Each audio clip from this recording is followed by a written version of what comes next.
इस बार हुए लोकसभा चुनाव में नोटा को कुल 5,33,705 वोट मिले। इनमें इंदौर में सबसे ज्यादा 2,18,674 और सतना में सबसे कम 2,553 वोट पड़े। मुख्य निर्वाचन पदाधिकारी अनुपम राजन ने शांतिपूर्ण मतदान संपन्न होने और सभी परिणाम आने के बाद मीडिया के सहयोग के लिए आभार व्यक्त करते हुए कहा कि मध्य प्रदेश की सभी लोकसभा सीटों के परिणाम आ चुके हैं। वोट प्रतिशत की बात की जाए तो उसमें भी शंकर लालवानी टॉप रहे। इसके बाद शिवराज सिंह चौहान और लता वानखेड़े को कुल मत प्रतिशत में सबसे ज्यादा वोट हासिल हुए। इस लोकसभा चुनाव में कुल 369 उम्मीदवारों ने अपना भाग्य आजमाया। इनमें से एक ट्रांसजेंडर दमोह से शामिल है। पार्टी को मिले वो प्रतिशत की बात की जाए तो बीजेपी को 2019 मुकाबले 128% वोट ज्यादा मिले, जबकि कांग्रेस को करीब 2% वोट कम मिले। नोटा को लेकर के काफी चर्चाएं रही, सुर्खियां रही। नोटा जो इस बार हुआ है अपने यहाँ, जो फाइनल फिगर है, ईवीएम मशीन का जो नोटा था वो और जो पोस्टल बैलेट था उसका नोटा था वो दोनों मिला दें तो 533,705 5,33,705 533,705। नोटा सबसे ज्यादा इंदौर में 2,18,674 218,674 और सबसे कम सतना में 2,553। ईवीएम में जो नोटा दबाया गया बटन वो है 532,667 532,667 और पोस्टल बैलेट्स में जो नोटा निकला है वो 1038 टोटल 533,705। पोस्टल बैलेट में भी जो सबसे ज्यादा नोटा है वो इंदौर में है 319। बाकी फिगर अपने पास पूरे पीसी वाइज है, लेकिन उसकी वैसे जरूरत नहीं है जी। चलिए ठीक है।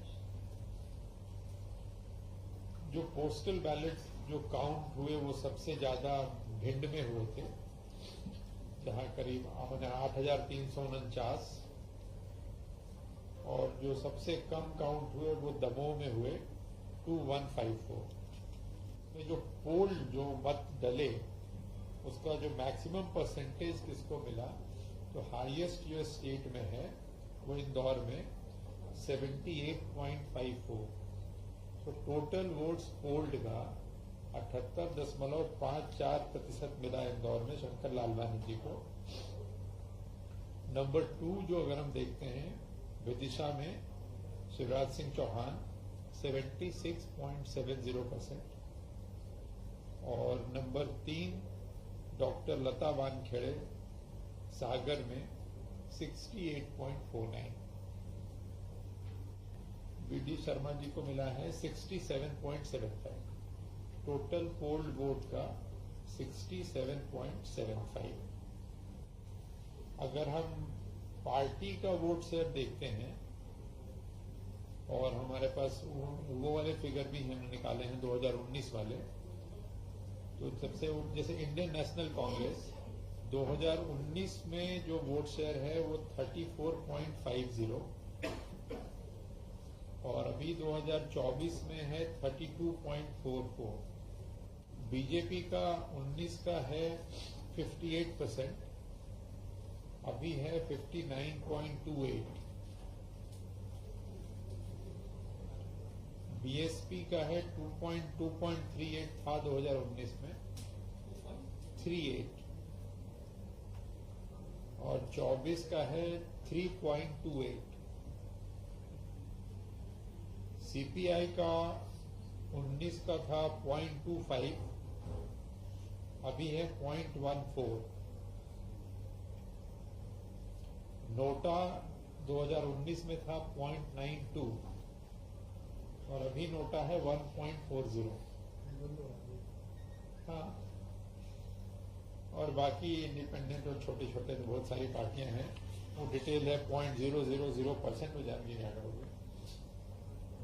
इंडिपेंडेंट को 1.60% इस चुनाव में इंडिपेंडेंट। कैसे महसूस हो रहा है?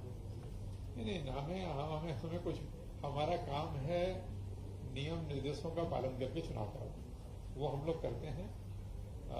बाकी ये व्याख्या और ये इंटरप्रिटेशन आप करते हो कि ईवीएम की लाज बच गई या ईवीएम, कहीं मैंने पढ़ा कि ईवीएम की पवित्रता आदि आदि। मैं डे 1 से कह रहा हूं कि ईवीएम 100% फुल प्रूफ है। डे 1 से कह रहा हूं कि प्रोसीजरल चेक्स इतने ज्यादा हैं हर स्टेज पे कि ईवीएम से किसी प्रकार की छेड़छाड़ या किसी प्रकार से उसको प्रभावित करना संभव नहीं है। हर स्टेज पे आपने देखा, मतलब इस पूरे चुनाव के दौरान हर स्टेज पे हम लोगों ने पॉलिटिकल पार्टी की बैठक की, चाहे हमने ड्राफ्ट रोल का पब्लिकेशन किया हो, जब भी हमने आयोग आपके द्वारा अभियान, हर गतिविधि जो हम लोगों ने की उनकी जानकारी में उनको अवगत कराया। उनके जो सुझाव मिले, उनकी जो शिकायतें मिली, एक एक चीज को गंभीरता से लेकर के जो भी शिकायत हुई आपसे भी साझा किया। कई बार एक ही नाम 4 जगह है तो उन्हें लगा कि साहब ये एक ही व्यक्ति के 4 नाम हैं। हम लोगों ने उसका वेरिफिकेशन कराया, उन चारों के अलग अलग आधार नंबर निकलवाए, उनको बताया कि नहीं चारों अलग अलग लोग हैं। गांव में एक नाम के कई लोग होते हैं, इस कारण ये आभास होता है।